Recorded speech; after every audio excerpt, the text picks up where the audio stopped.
ওরহমতুল্লাহি ওয়াবারকাতুহু। প্রিয় দর্শক, সবাই কেমন আছেন? আজকে আমি যে বিষয়টা নিয়ে আলোচনা করব তা হচ্ছে অ্যালার্জিকে।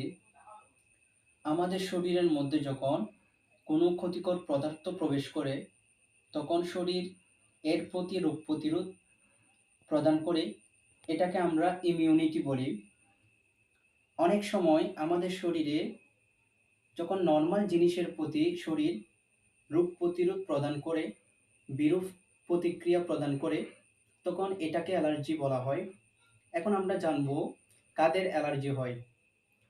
নরমালি আমাদের শরীরের ব্লাডের মধ্যে ৫ ধরনের ইমিউনোগ্লোবিউলিন রয়েছে। তার মধ্যে একটা ইমিউনোগ্লোবিউলিন হচ্ছে ইমিউনোগ্লোবিউলিন ই।